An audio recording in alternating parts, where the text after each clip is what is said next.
Tantor Audio, a division of Recorded Books, presents The Guest Lecture by Martin Riker, narrated by Vanessa Johansson. There is no reason why we should not feel ourselves free to be bold, to be open, to experiment, to take action, to try the possibilities of things. And over against us, standing in the path, there is nothing but a few old gentlemen tightly buttoned up in their frock coats, who only need to be treated with a little friendly disrespect and bowled over like ninepins. John Maynard Keynes, 1929. A dark hotel room somewhere in Middle America. The furniture, which it's too dark to see, includes chairs and small tables, a TV, probably a desk, and a single king-sized bed that currently holds 3 breathing bodies. On the left lies a man, in the middle a girl, both on their sides and sleeping. On the right, a woman on her back, awake. Her eyes are either open and staring at the ceiling, or else closed. At any given moment, it's one or the other. She lies perfectly still, not making a sound. But inside her head, things are busy. A lecture is about to begin. 1. Walk up to the house, which is my house, and therefore familiar and safe. A place to feel at ease, to the extent that I am ever at ease. To put my cares behind me as I face the front steps of my own house, mine and Ed's and Allie's, though they aren't with me now, or waiting inside either. Where should I put them? Someplace nice, not here in the hotel. Out for ice cream? Why not? And I am alone, feeling suddenly overwhelmed and underprepared as I climb the porch steps. 1, 2, 3. Having imagined all along I'd be swimming in confidence, but now full up with worry and nerves. Worried that worrying about nervousness will cause nervousness. All that stupid self-conscious stuff you let into your brain that takes over your mind space and mucks up your mnemonic, derailing your already precariously teetering train of thought. But no, you will focus. Picture the porch. I'm up on it now, and in fact I'm not alone, because here waiting for me is a familiar face, the kind eyes, horsey features, white push-broom mustache. It's Keynes. We haven't officially met, but we've known each other all along, and he's smiling. He's happy to see me. "Abigail," he says, "welcome home. I am Maynard. I was born in Cambridge in 1883 and died in Tilton in 1946. Between those dates, I lived an extremely busy life, filled with lots of interesting facts and anecdotes which you should feel free, my dear, to sprinkle around like pixie dust as we proceed through the rooms of your very nice house, assigning to each a portion of your speech or talk or whatever you're calling it. But dust is a little dry." He coughs. "Even pixie dust is a little dry, and right off you won't want to fill up the air with it.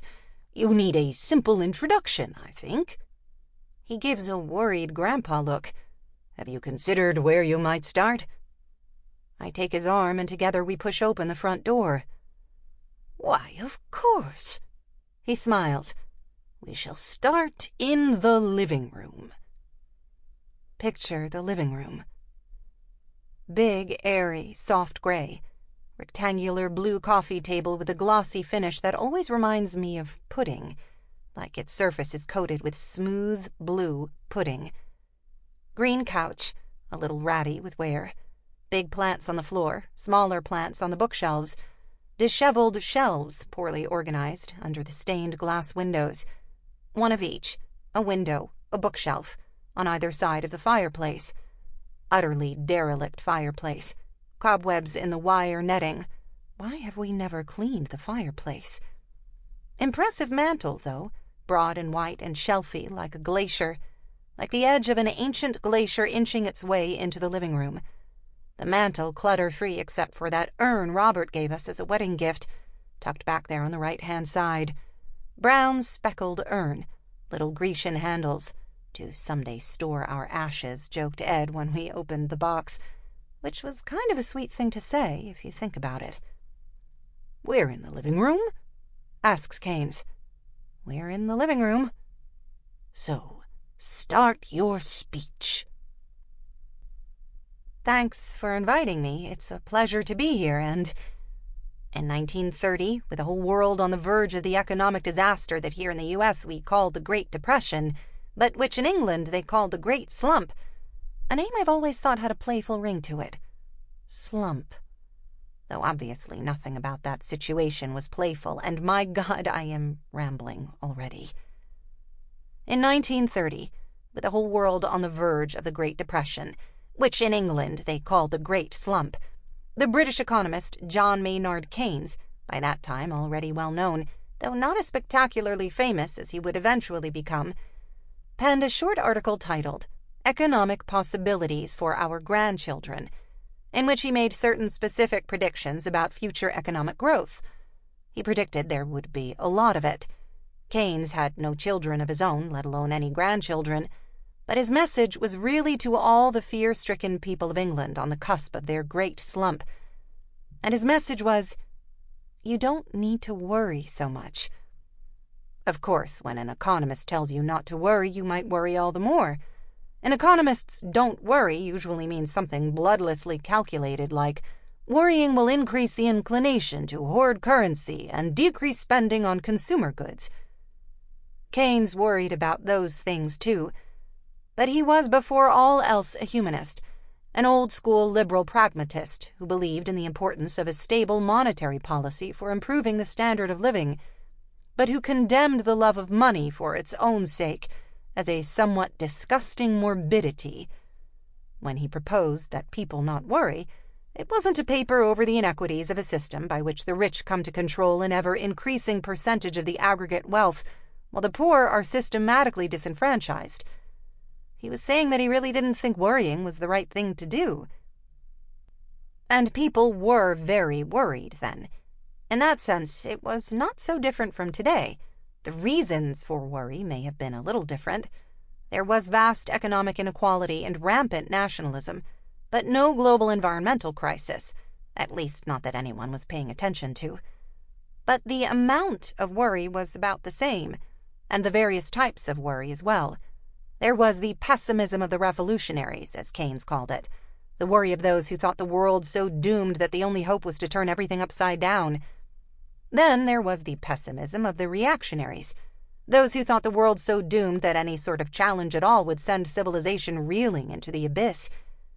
Keynes's reply to both was that actually, in the larger scheme of things, if you stepped back a little and looked at history, at where we've come from and how greatly things have changed, not just in the previous couple of years, but over the previous centuries, at the incredible things humans are capable of, and the incredible things we have actually done, then you would see a world on track to great prosperity.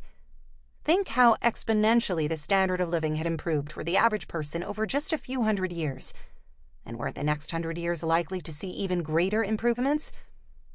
And so, in this article, Economic Possibilities for Our Grandchildren, written on the cusp of the worst economic slump of modern times, Keynes predicts that over the following century, owing to advances in technology and accumulated capital, the problems of poverty and hunger, which he calls the economic problem, by which he means the struggle of humans to survive, to feed ourselves and clothe ourselves, all these sorts of problems, he says, will be permanently solved. Everyone will have more than they need and will no longer have to work so much, at which point we will all come to realize that the economic problem, which humans have always assumed was our number one problem, the reason we spend large chunks of our lives at jobs we often dislike or even despise, we'll see that this problem is not our ultimate problem at all. No longer struggling merely to get by, finding ourselves instead with time on our hands, we will at long last recognize humanity's true dilemma, its permanent problem, which is... Allie turns. Wakes? No, snugs into the covers. Was I mumbling? I often do and don't realize, catch myself while walking down the street. But I think I'd notice my mumbling in a room as quiet as this. In the dark stillness of a room I can't see but know is still out there, all around me. The carpeting I don't want to set anything down on, and the shellacked furniture much uglier than ours. If I can hear Ed breathing, certainly I would hear my own mumbling. And Allie's breathing. Little soft puffs. What time is it anyway? Don't check, you'll wake her. Light sleeper like her mom. Late, early. The least you can give her is sleep. The very least a mother can do. Someday, daughter, all this insomnia will be yours. Imaginary, wide, sweeping arm gesture. Until then, I will do everything in my power to guard your quiet. I will lie still as a mummy. A mommy. British people call their mothers mummy. Keynes. Allie. Ed. I will keep my busy thoughts trapped in the dungeon of my overactive imagination, where no one else will be made to suffer them. No one but us, Keynes quips. Where was I? The living room, coffee table, bookshelves, urn. You described what I meant by the economic problem, and had me declaring that humanity's true dilemma, its permanent problem, is what to do with all our free time. And we are back. Economic possibilities for our grandchildren is not the sort of essay you might expect an economist to write. It has only a few numbers in it. It looks at history and predicts the future based on the past, which is more or less what economics does. But the future it is predicting is so far off, and the claims it makes so sweeping and impractical, that it comes across more like a prophecy than a proposal, and Keynes more like a poet than a math guy. As an economist myself, and painfully conscious of my profession's need to see itself as objective, as a science, what excites me most about Keynes's essay is how provocative, how literary, how improvisational he allows himself to be. Even the history he gives is like something out of a novel, an epic about the dawn of civilization. Once upon a time, a very long time ago, there must have been a moment, a distant period of great innovation during which humanity discovered things like language, fire, the wheel, when we domesticated animals, invented religion, figured out math. Then history kicked in, the dubiously glorious progress of Western recorded history, and innovation slowed way down. After that initial burst of invention, we lived with pretty much the same technologies for thousands of years. Starting in the 16th and 17th centuries, though, two things happened. England got rich on gold that Sir Francis Drake stole for Queen Elizabeth, who proceeded to invest it in trade, yielding an income of 6.5% annually, while scientific breakthroughs led to advances in technology on a scale not seen since those early days of wheels, fire, language, math, religion, and domesticated animals. This technological burst brought a revolution in industrial efficiency, but it also spread, or Keynes predicts it would soon spread, to fields like mining and agriculture. Everywhere production would go up, with far less human effort. This would lead, or was leading, or actually it had already led to a phenomenon Keynes called technological unemployment, a term you and I hear all the time, but which Keynes apparently thought would be new enough to his readers that he had to explain it. He admits it's a problem, this 1930s version of the robot future we're all still freaking out about. He admits there will be a temporary phase of maladjustment, but it isn't an important part of his argument, because his point is that the moment we're living in, or the moment Keynes was writing in, which from the perspective of all of human history is basically the same moment, that this moment is volatile and exciting, a period of uncertainty that will involve growing pains, but that will ultimately find us in a more mature stage of human existence. The financial catastrophe of 1930 would be a bother, a bad day in a long week, but at its far end lay tremendous widespread prosperity. And in 100 years, your real problem will be that you're bored. The permanent problem is not poverty or scarcity or robots. The permanent problem is life. He talks about how hard it will be in a work-free world for ordinary people to adjust, how both nature and culture have taught us to derive our sense of purpose through work, and how for most people leisure, too, will have to be learned, slowly and over time. How to occupy the leisure. Leisure as occupation, finding meaning in a jobless life. He says it's not just an adjustment to a new way of life, but a realignment of values bred into us over countless generations. Money, in particular, will become less important to us. We'll understand that money was never important in itself, that it was only ever important in relation to our needs. He delineates two kinds of needs.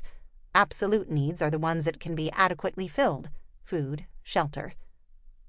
Relative needs are the things that you think you need in order to make yourself feel superior to other people. Giant cars, designer clothes, the greener grass over the proverbial fence, or whatever the proverbial Joneses have gotten up to. Those wants masquerading as needs, he admits, will never go away. It's only real needs we won't have to worry about. He anticipates the craft craze of the 1950s and the slow movements of today: homebrewed beer, farm-to-table, the arts of living, an existential turn toward culture, a radical undoing of the division of labor, which since the days of Adam Smith has made our society so efficient, but our occupations so drab. We shall do more things for ourselves than is usual with the rich today. In fact, the rich man of his day, the sort of person who already enjoyed the economic freedom Keynes's essay was describing, seemed to Keynes a bad example of the people we would become. The rich man of his day still saw money as an end, not a means, and found meaning in a constantly deferred future rather than the here and now. For him, jam is not jam unless it is a case of jam tomorrow and never jam today, Keynes says, paraphrasing one of the queens in one of the Lewis Carroll books. Whereas we, his presumptive grandchildren, will find meaning in life itself. We will become better people and learn to help each other more. Of course, it seems more than a little idealistic from where you and I are sitting. The obvious rejoinder is that today we are close to reaching the 100-year deadline for the utopian predictions John Maynard Keynes made in 1930. And looking around, I don't think many of us would claim that what to do with our free time is the greatest crisis human beings currently. What? Too long? Keynes, seated on my living room sofa, has made a face. You need to stick to only the most relevant points, or this talk will go on forever. On the one hand, you're jumping around too much for a listener to fully appreciate my essay or its various points. On the other, there is much more detail already than you need for your own argument, given that this is only the living room and we have, 5, 6 more rooms to go, plus time for a Q&A. Largely the problem is that you held off preparing until the very last minute. Your infamous procrastination. So instead of a carefully plotted progression, you are following only a hazy outline, stringing together bits and bobs of passages remembered from your book, quoting yourself and others. Now, Abigail, don't get worked up. I'm not telling you anything you don't know. You've always been overly reactive, and always wished you were less so, but none of that wishing has made the slightest bit of difference. When push comes to shove. Tomorrow, let's face it, won't go very well. It won't go badly, but in case it does, who cares? What does it matter? Well, it matters to you, okay? Better to be a person who cares about things than a person who doesn't. Better still to care but not lose sleep over it. The lengthy history lesson, at least, needs to go. Personally, I would keep the line about me sounding like a prophet rather than an economist, and cut to those 100 years being now nearly past, and say something simple like, to put it in Keynesian terms, the economic problem has not been solved. Understatement it is, then. In fact, the economic problem is so far from being solved that most of Keynes's predictions seem, from the perspective of today, ridiculous, naive, or we might be misunderstanding the lesson of economic possibilities for our grandchildren. And this is what I wish to speak about today. About optimism and pragmatism, about reality and storytelling, about being right versus being useful, and what all these things have to do with how we think and talk in our own day and age. Keynes himself, when he made his predictions, said his forecast for humanity depended upon some important practical caveats, such as there not being any more major wars or much growth in population. I think we can all agree this describes very poorly the situation we've experienced since 1930, which of course Keynes had no way of foreseeing. Except that I predicted World War II. Except that he warned, in the wake of World War I, that harsh reparations against the Germans would end badly, would crush the German economy and cripple their ability to pay, and would therefore be both impractical and dangerous, leading to deepening resentment and a re-escalation of tensions. In other words, yes, he predicted World War II. That was in 1919, adds Keynes, who's looking very comfortable on my slightly ratty green sofa. He is too much the gentleman to rest his feet on the coffee table, but he leans back with his long, thin legs crossed, not the intense posture and expression I imagine he perpetually struck in real life, but rather a picture of ease, a pastoral Keynes, like a character out of The Wind in the Willows. Would Keynes have read The Wind in the Willows? He liked Lewis Carroll, but Carroll is a different sort of English sensibility. Math and light melancholy, playfulness and possibility, wry wit. Graham is weightier, more sentiment-heavy, though line for line the better writer, I think. Less clever, but more convincing. Allie prefers him. She likes Mr. Toad. What do I mean by convincing? Anyway, Keynes, I'm glad to see you making yourself at home. I was starting to wish I'd never agreed to this whole loci method, which was Ed's idea, by the way, back when the invitation for this talk came in. He was rereading Cicero, working on I don't know what. He doesn't always tell me what he's working on. But the invitation asked for a talk, not a paper. They seemed very concerned that I would put them through a PowerPoint presentation. Well, I probably would have. And Ed said, "You know, it always impresses people when you wing it." Wing it? When you know your stuff so entirely you can just talk.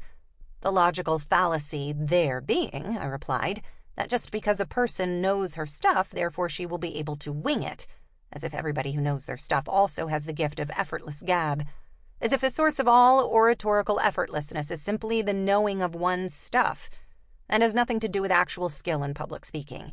At which point Ed, lacking a compelling counter-argument, but fascinated as usual with his own pet interest, said, "You know what? You should use the loci method."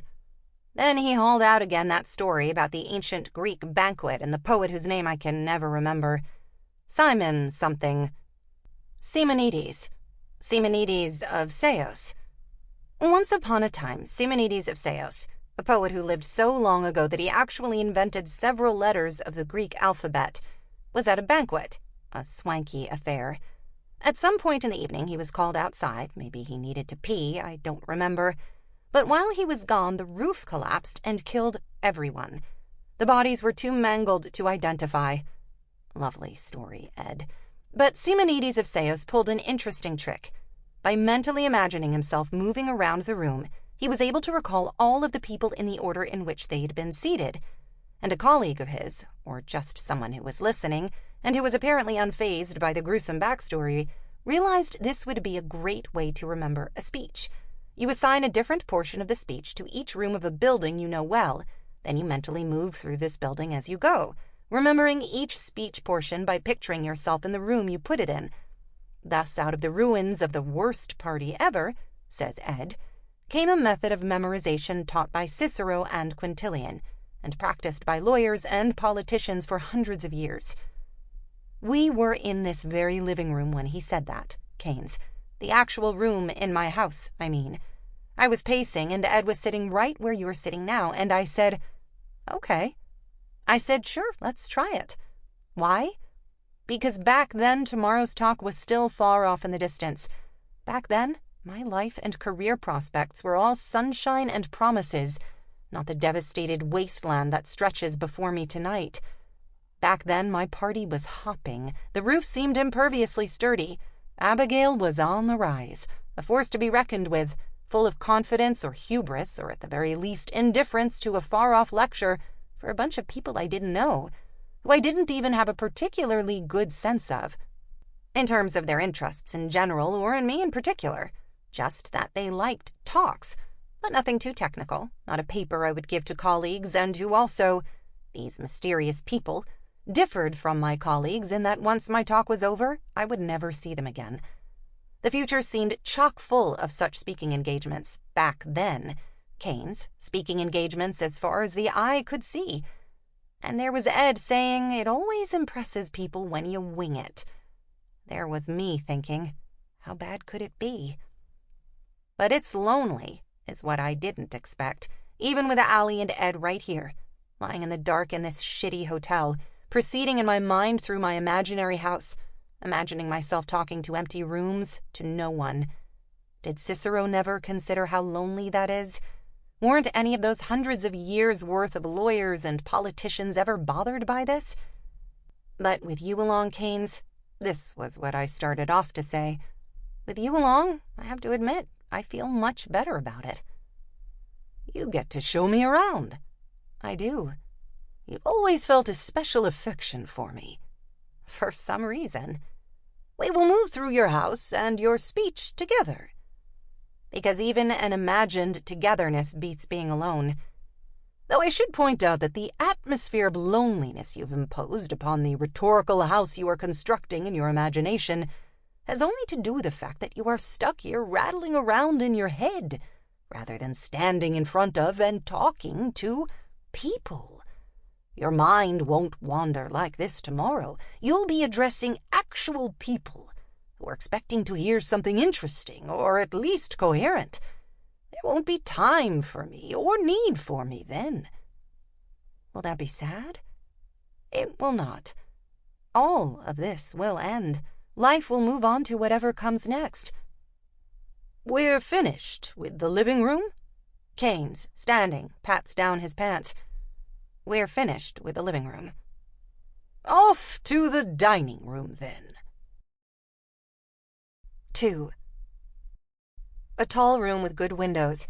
The only piece of art is Ed's forest landscape painting, which he brought into our marriage from some unascertainable previous moment in his life, and which he does not claim is great art. He just likes it. Giant funereal sideboard inherited from Ed's family, not a treasured heirloom. His mom bought it at a flea market. That in any other room would look like a set prop for the Addams family, but in this room really works somehow. Next, the table with its diagonal legs. I suppose they look stylish, but they make it very awkward to seat more than 4 people. A Persian rug? When did we get that? Threadbare, needs replacing, but I like it anyway. I like the rocks and the trinkets arranged on the windowsill. I like the hardwood floor. I like the stained glass window identical to the 2 in the living room. The fake wood ceiling fan left over from the previous homeowner I do not particularly like, but then, how often do I look up? This whole room I like. The living room, too, back when we were standing over there. My house. I wish I were really in those rooms right now. One of those rooms instead of this one. This whole hotel smells like laundry. No, like a smell sprayed from a can. That time Allie and I were in line at the pharmacy and saw, on a storage shelf over the cashier's shoulder, a cardboard box labeled Farts in a Can and Made in China, because they sell a lot of gag gifts in that place. Me, of course, thinking instantly about all the waste, the environmental cost of shipping consumerist crap from China, the Texas-sized trash heap in the middle of the Pacific, and how my daughter's generation will never know the sense of well-being my own took for granted, the limitless security we felt but never realized we were feeling. Silently thinking all that, but actually saying to her, to be funny, to keep it upbeat. Those farts came all the way from China. But Allie, serious-faced, who made them? Some factory? No, who made them? Oh, who made them? Beats me. Then a fidgety sort of silence until out in the car she started rattling them off. Old people and young, rich and poor, tall and short, one by one, all the different people she'd imagined in China who had taken time out of their busy days to fart into those cans in our pharmacy. That was only a couple of years ago. She's still little, still mine. Actually, this room doesn't smell so bad. It doesn't smell like much of anything, nor is it noisy exactly. You are a blessing, my quiet sleepers. But noises, yes, There's no such thing as true silence. Sample complete. Ready to continue?